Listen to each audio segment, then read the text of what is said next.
Good evening and welcome back to Storytime with Thisbe.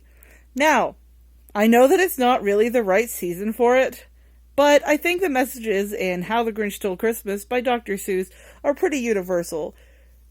It's about getting through adversity and about gratefulness on all levels. So, I hope you'll appreciate it anyway. This is another loaner from the Library of Little Nephew, and it's a pretty cool book. See, look at that. Neat. So without further ado, let's do this.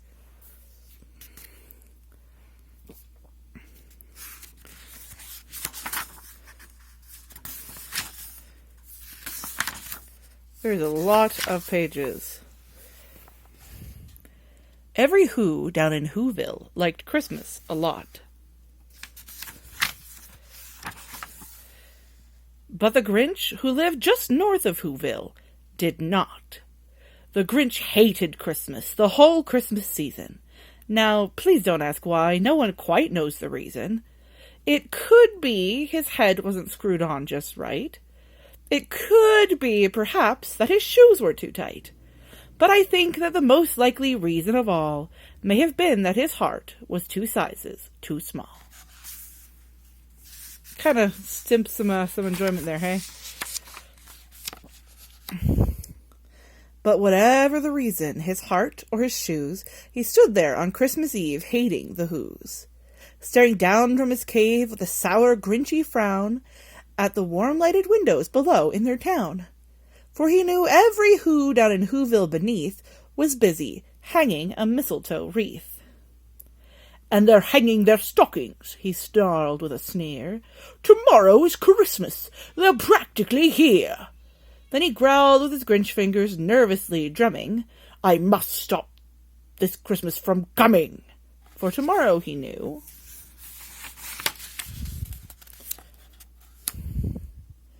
With the Who girls and boys waking up bright and early, they'd rush to their toys, and then, oh, that noise!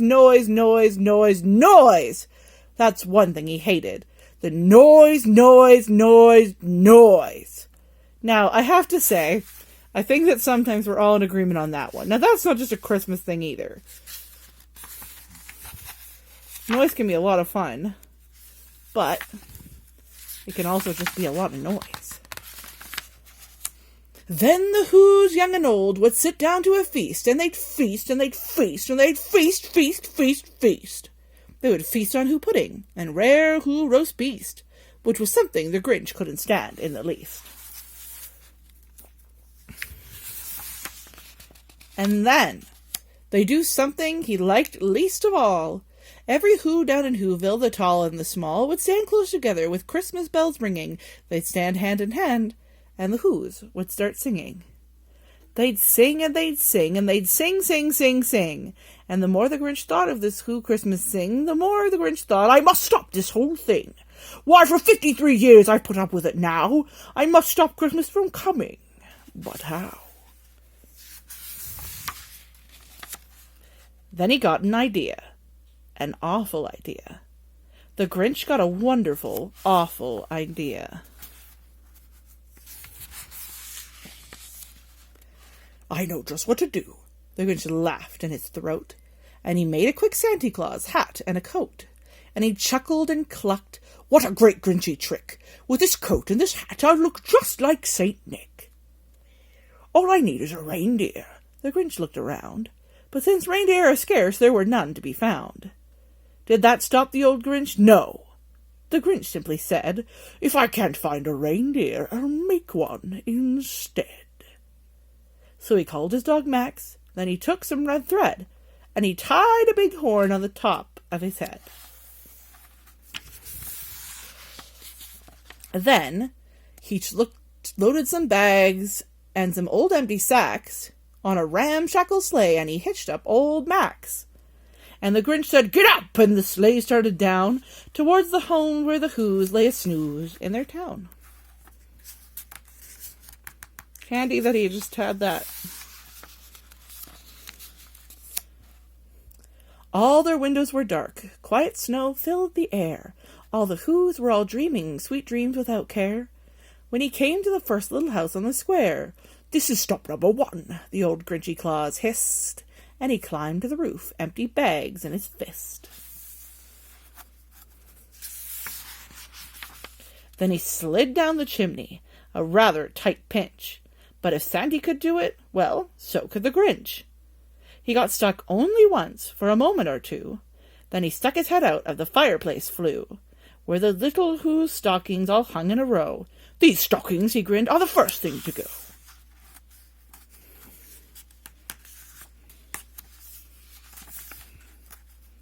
Having a page-turning issue here. Oop. Hold on. Sorry. Okay.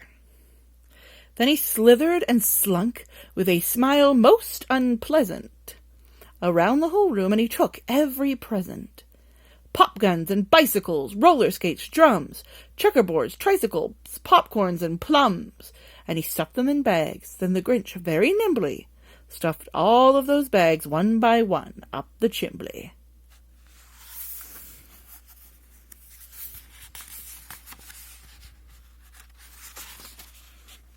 Then he slunk to the icebox. He took the Who's feast. He took the Who pudding. He took the roast beast. He cleaned out the icebox as quick as a flash. Why, that Grinch even took their last can of Who hash.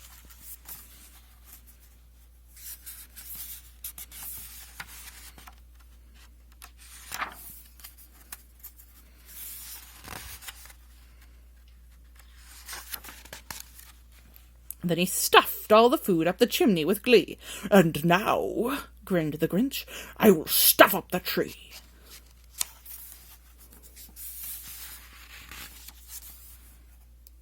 And the Grinch grabbed the tree, and he started to shove, when he heard a small sound like the coo of a dove. He turned round fast, and he saw a small Who, little Cindy Lou Who was not more than 2. The Grinch had been caught by this tiny Who daughter, who had gotten out of bed for a cup of cold water. She stared at the Grinch and said, "Sandy Claus, why? Why are you taking our tree? Why?" Timber also asks why. But you know that old Grinch was so smart and so slick, he thought up a lie, and he thought one up quick. "Why, my sweet little tot," the fake Santa Claus lied, "there's a light on this tree that won't light on one side. So I'm taking it home to my workshop, my dear. I'll fix it up there, and I'll bring it back here." His fib fooled the child. Then he parted her head, and he got her a drink, and he sent her to bed. And when Cindy Lou Who went to bed with her cup, he went to the chimney, and he stuffed the tree up.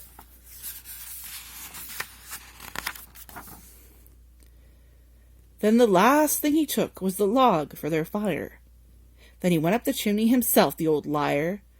On the walls he left nothing but hooks and some wire.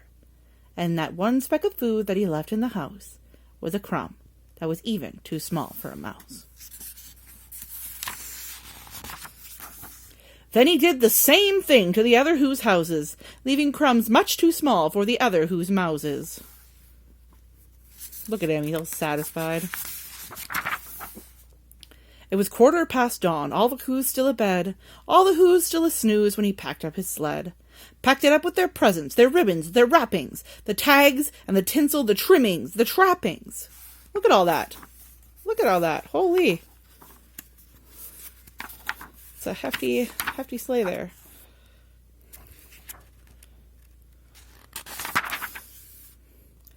"3,000 feet up, off the side of Mount Crumpet, he rode with his load to the tip-top to dump it. Pooh-pooh to the Who's," he was grinchishly humming. "They're finding out now that no Christmas is coming. They're just waking up. I know just what they'll do. Their mouths will hang open a minute or two. Then the Who's down in Whoville will all cry, boo-hoo."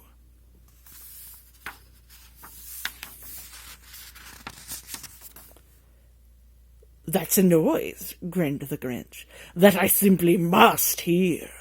So he paused, and the Grinch put his hand to his ear, and he did hear a sound rising over the snow. It started in low, and it started to grow.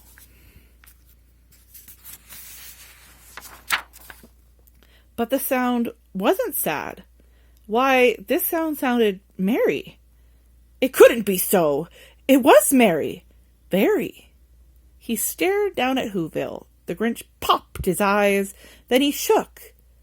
What he saw was a shocking surprise. Do you guys know what it is? Every Who down in Whoville, the tall and the small, were singing without any presents at all. He hadn't stopped Christmas from coming. It came. Somehow or another, it came just the same.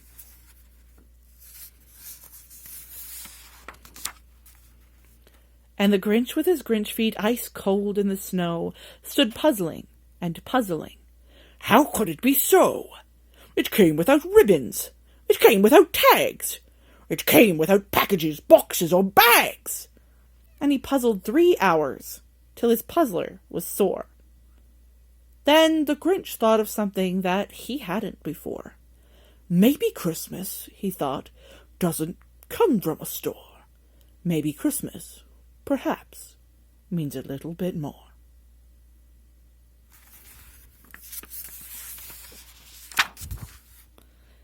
And what happened then? Well, in Whoville they say that the Grinch's small heart grew 3 sizes that day.